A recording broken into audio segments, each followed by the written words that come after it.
Olá, crianças, tudo bem com vocês? E aí, preparados para mais um dia de diversidade religiosa? Então, para a gente começar a nossa aula de hoje, eu vou pedir para você separar o seu material.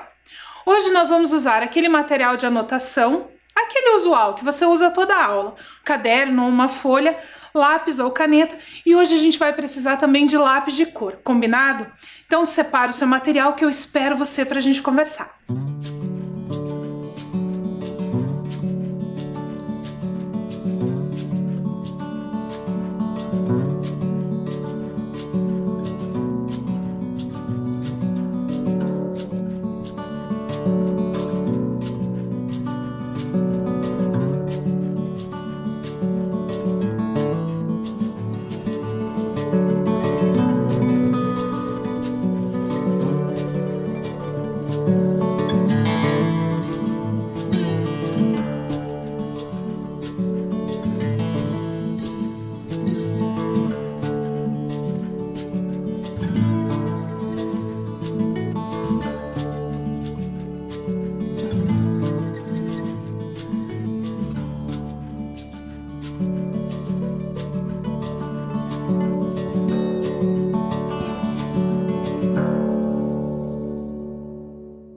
Na semana passada, nós estávamos falando sobre ideias de divindade dentro da cultura oriental, você se lembra? Então, na semana passada, nós falamos sobre seres sobrenaturais da cultura chinesa e japonesa. Nós vimos vários deuses que fazem parte daquela cultura, que são muito importantes dentro do shintoísmo. E nós vimos também que, apesar de muitas vezes confundirmos, Buda não é um deus. E nem é o nome de uma pessoa, você se lembra disso? Nós conversamos sobre o shintoísmo e sobre o budismo, e sobre a diferença entre essas religiões e também sobre esses seres sobrenaturais da cultura japonesa e chinesa. Mas hoje nós vamos para um outro continente, nós vamos viajar até o continente africano. Isso mesmo, nós vamos para a África. Mas quando nós falamos em África, é muito comum nós falarmos a África como se fosse uma coisa só, como se fosse um grande país. Mas, na verdade, a África é um continente imenso, com vários países. Então, vamos conhecer um pouquinho sobre esse continente antes de falarmos sobre a sua religiosidade, combinado? Então, para começar, eu vou convidar você para ler comigo esse trecho explicando um pouquinho sobre esse continente. Acompanhe a leitura lá comigo. A África é o terceiro continente em extensão territorial, com 30 milhões de quilômetros quadrados, ocupando 20,3% da área total da Terra. Muita coisa, não é mesmo? Se nós pensarmos na África como um continente, nós vamos ter que lembrar também que a África é composta por inúmeros países e que cada país tem a sua língua, a sua cultura e a sua religiosidade. Nós vamos aprender agora um pouquinho sobre essa religiosidade do continente africano. Então, acompanhe a leitura lá comigo. No continente africano, do ponto de vista religioso, predominam o islamismo, o cristianismo e as religiões tradicionais africanas. Esse texto é muito importante, então eu vou pedir para você copiar ele no seu caderno, combinado? Então copia que eu espero você.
54 países que compõem o continente africano são divididos entre o norte da África e o que a gente chama de África subsaariana, que é o que fica abaixo do deserto do Saara.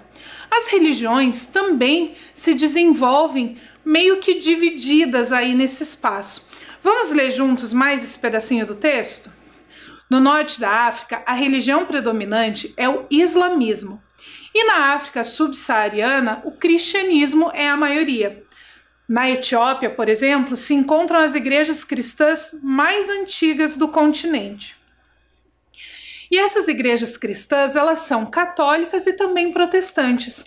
Os protestantes também estão presentes no continente africano, pela colonização inglesa, alemã e holandesa naquele continente.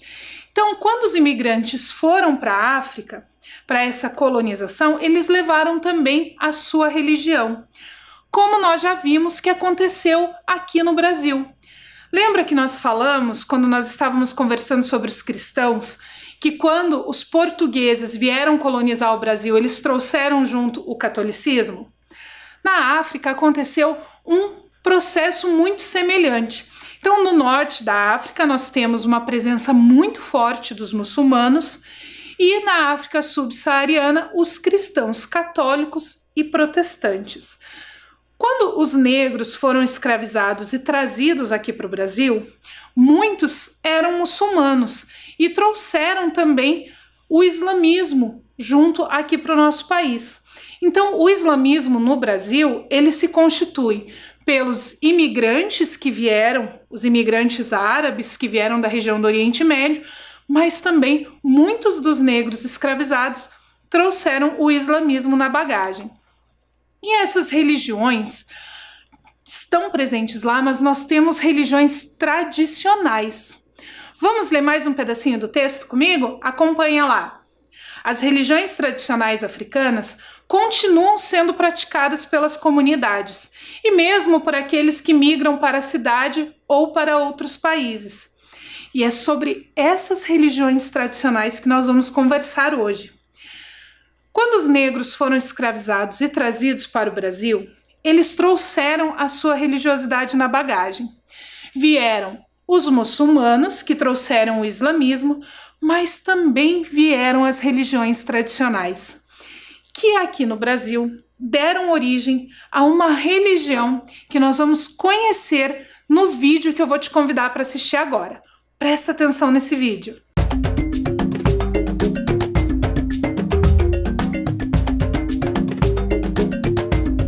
Existe um Brasil afro-brasileiro muito maior do que a gente imagina. A presença negra, ela pode ser perceptível, né, do Oiapoque ao Chuí. Temos trabalhado há muito tempo na perspectiva de produção do conhecimento, né, mas também pensando a produção do conhecimento de modo que homens e mulheres, né, negros e negras, sejam protagonistas nesse processo. A memória negra é algo fundamental, a memória negra é algo imprescindível. Nunca é tarde para se olhar o passado, rever o passado e resgatá-lo. No Brasil, antes da presença negra, né, a pecuária extensiva não existia, porque quem trouxe esse conhecimento para o Brasil foram os povos escravizados. Isso é tecnologia também, isso é conhecimento. O equívoco de se achar ainda que essa contribuição foi apenas braçal, é um dano à compreensão dessa existência, dessa presença no país. Então é importante que a gente também tenha a oportunidade de rever esse olhar, sair desse lugar folclorizante para entender o significado deste conhecimento. O que é este conhecimento de matriz africana?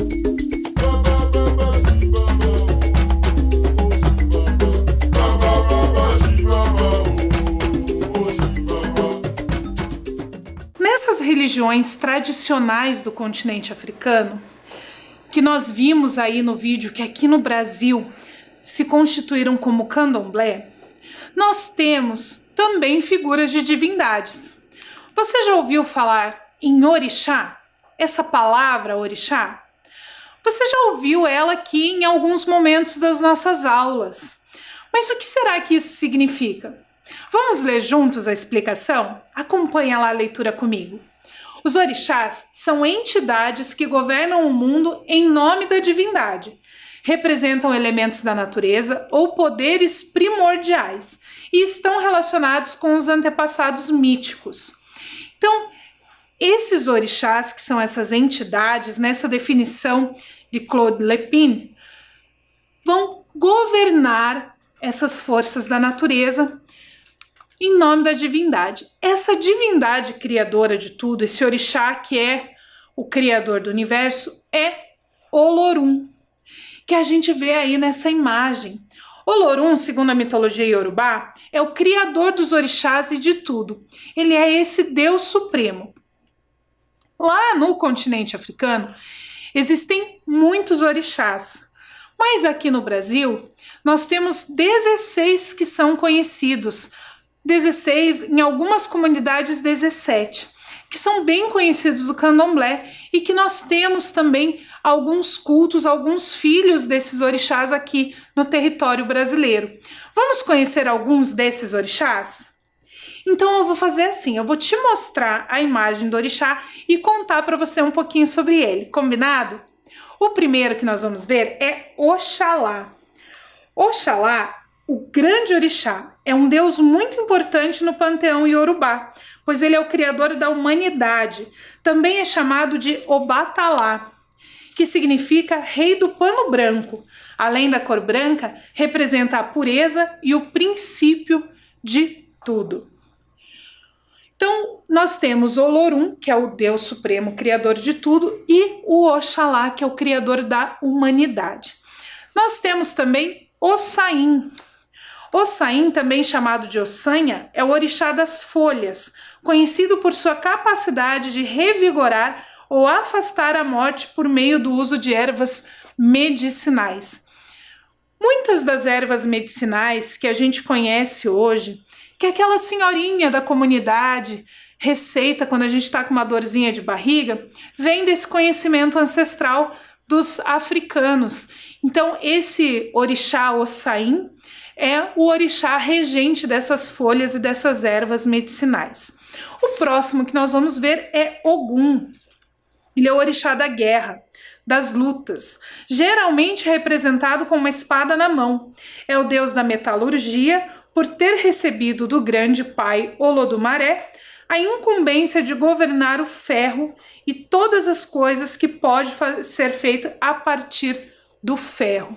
Então Ogum é esse guerreiro que comanda aí o ferro, a metalurgia. O próximo que nós vamos ver é ligado à natureza, às matas, que é Oxóssi. Oxóssi é o orixá da caça. Por isso, quem é filho de Oxóssi está ligado ao mato, à floresta. De um modo geral, esse orixá está ligado à provisão de alimentos e à fartura.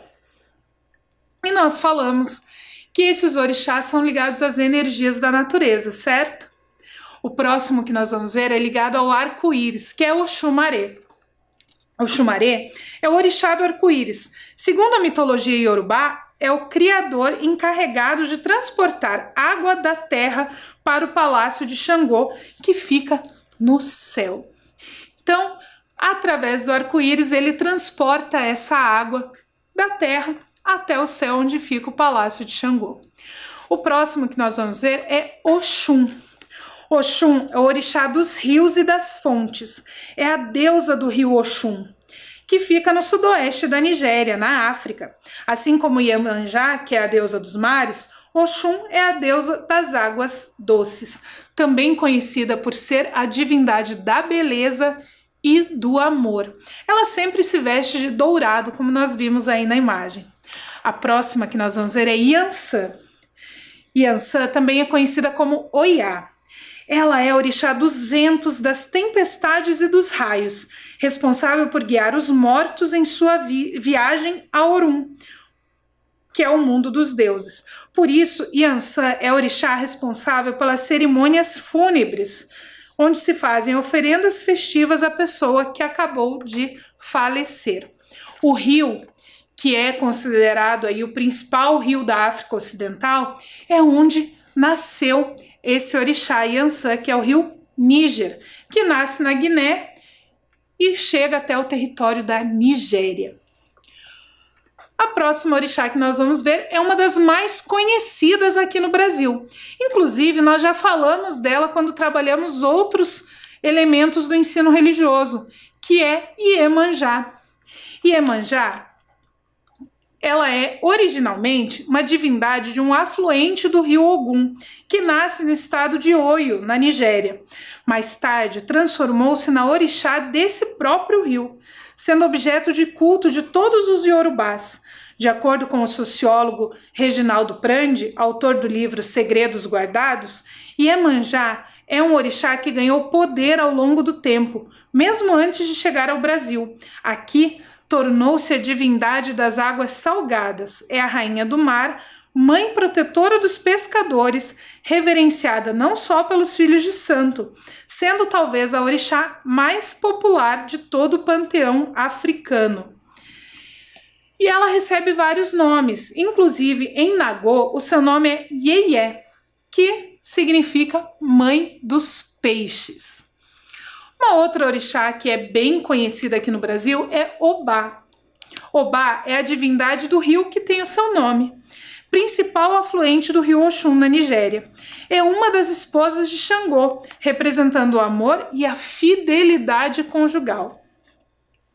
Outro orixá que também é cultuado no candomblé aqui no Brasil é a Aganju. Aganju é o orixá do fogo e dos vulcões, e por isso muitas vezes ele é confundido com Xangô. Segundo a mitologia, Aganju é um guerreiro muito velho e, tal como a lava dos vulcões, vive no fundo da terra, de onde só sai de vez em quando.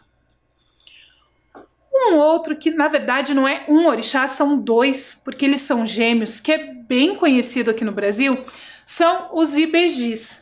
Os Ibejis são orixás gêmeos, protetores das crianças. O seu símbolo é o tambor. Por habitarem os caminhos, atribui-se a eles o poder de proteger também os andarilhos. O próximo e último que nós vamos ver hoje é Euá, orixá das fontes. Ela é a mãe dos gêmeos Ibejis. Certo dia, Euá levou seus filhos para buscar lenha no meio do bosque e não conseguiu encontrar o caminho de volta. Implorou ao Deus Supremo Olorum que os ajudasse e não permitisse que seus filhos morressem de sede. Então, Olorum transformou as mãos e braços de Euá em fontes de água para matar a sede dos gêmeos. Então, esses que nós vimos são alguns dos orixás do panteão africano. Eles servem para nos mostrar como funciona essa ideia de divindade dentro dessas religiões tradicionais africanas que deram origem ao candomblé aqui no Brasil. Aqui no Brasil, os orixás não vão aparecer só no candomblé. Eles vão aparecer também em outras religiões, como a Umbanda, tambor de crioula, tambor de mina e várias outras religiões. O candomblé surge aqui no Brasil, mas nós temos em outros países da América outras religiões que também vieram dessas religiões tradicionais africanas e também cultuam os orixás, como o candombe, a santeria e o próprio voodoo. Mas nós temos uma coisa bem interessante com relação às religiões tradicionais africanas e o próprio candomblé. Nós não temos a presença de um livro sagrado. Quando nós falamos sobre o cristianismo e sobre as religiões ocidentais, nós vimos que no cristianismo nós temos a Bíblia, no judaísmo nós temos a Torá, no islamismo nós temos o Alcorão, nas religiões orientais nós temos vários livros. A religião africana é de matriz oral. Nós não temos um livro sagrado que conte essas histórias. A tradição oral fez com que essas histórias seguissem de geração em geração. Por isso, muitas vezes, uma casa de candomblé no Rio Grande do Sul conta a história de um jeito. E uma casa de candomblé que fica no Amazonas vai contar a mesma história de um jeito um pouquinho diferente. Mais ou menos como nós vimos que acontecia na história do boi, quando nós trabalhamos com as festas religiosas populares. Lembra que apesar de os personagens serem os mesmos, dependendo do estado do Brasil, recebia outro nome e se contava um pouquinho diferente? Com a tradição oral, isso acontece, porque não tem um livro que seja reproduzido para ser seguido. As histórias são contadas de um para o outro. E na tradição oral não são só histórias que são contadas. Nós temos uma coisa que nós já trabalhamos nas aulas de ensino religioso: os provérbios, os ditados populares. E as comunidades africanas também têm os seus provérbios, os seus ditados populares, que têm como função passar ensinamentos para as pessoas, não só de ordem religiosa, mas ensinamentos para a vida. E hoje nós vamos conhecer alguns desses ditados, desses provérbios africanos. Combinado? Então, pega o seu caderno que você separou no início da aula e nós vamos copiar alguns desses provérbios que você vai ilustrar depois, combinado? Então, a primeira coisa que você vai copiar lá no seu caderno é: os povos africanos, assim como tantos outros, utilizam-se de provérbios para passar ensinamentos. Então, copie esse enunciado lá no seu caderno.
Então, agora que você já copiou o enunciado, nós vamos copiar alguns provérbios para você ilustrar. Então, nós vamos fazer assim: você copia o provérbio africano e pula 5 linhas, que depois a gente vai ter um tempinho para desenhar, combinado?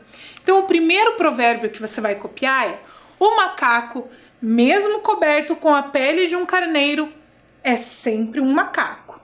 Então copia que eu já volto para te explicar o que esse provérbio ensina pra gente.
Existem diferentes interpretações para esse provérbio, mas uma delas é que não importa como você se veste, como você aparenta ser, a sua essência vai ser sempre a mesma. Então, por mais que o macaco esteja vestido com a pele de um carneiro, ele não deixa de ser um macaco. Então, muitas vezes, as aparências podem até tentar nos enganar, mas a essência é a parte mais importante. O próximo provérbio que você vai copiar diz o seguinte: pouco a pouco a lagarta consegue devorar a folha de uma árvore. Então, copia lá esse provérbio e aí a gente volta para falar um pouquinho do que ele significa.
Esse provérbio, entre outras interpretações, ele quer falar pra gente que cada coisa tem o seu tempo e que por mais que a lagarta seja pequenininha e a folha da árvore seja grande, com muito trabalho e muita constância, ela vai devorar aquela folha toda. Então é importante nós persistirmos e por mais que às vezes pareça que está indo devagar, uma hora a gente vai chegar ao nosso objetivo e vai conseguir devorar a folha toda da árvore. E o último que você vai copiar no seu caderno: ser feliz é melhor do que ser rei. Então copia lá e a gente já volta para conversar.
Esse provérbio africano, ele também cabe muito pra gente.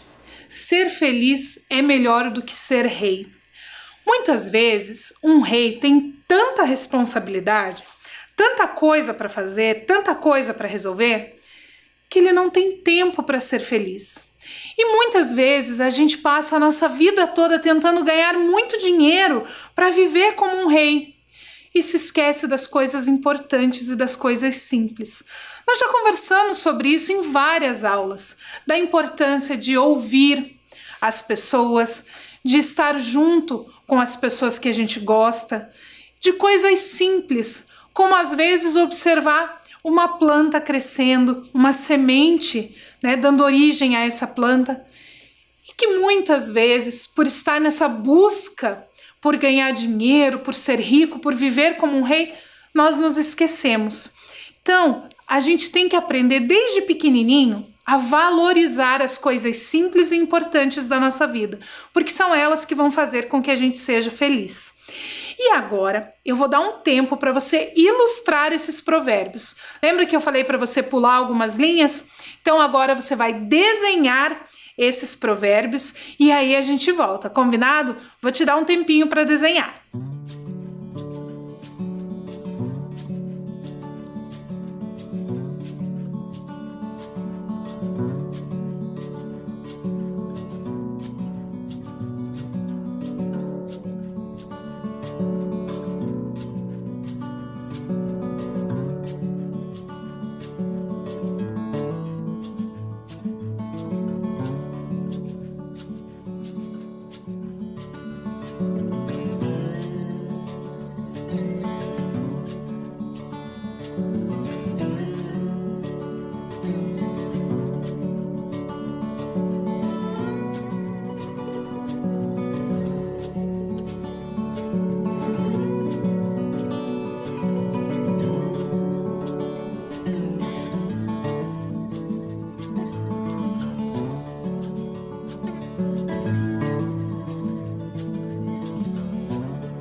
Então hoje nós aprendemos sobre essa religião tradicional africana que se configurou aqui no Brasil como candomblé e sobre as ideias de divindades que foram trazidas da África e se constituíram nesses orixás que nós conhecemos hoje. Na semana que vem, nós vamos voltar para falar mais um pouquinho sobre essas ideias de divindade dentro da cultura africana, mas falando de outras religiões que também se constituíram aqui no Brasil, explicando um pouquinho de uma palavra que nós já vimos em outra aula. Lembra da palavra sincretismo? Nós vamos retomar ela na semana que vem, falando mais um pouquinho sobre essa tradição africana trazida para o Brasil, constituindo novas religiões e novas ideias de divindade. Então nós encerramos a nossa aula hoje, lembrando de lavar bem as mãos várias vezes por dia, tomar muita água e espero que vocês fiquem bem para nós nos encontrarmos na semana que vem com mais conhecimento sobre diversidade religiosa. Até lá!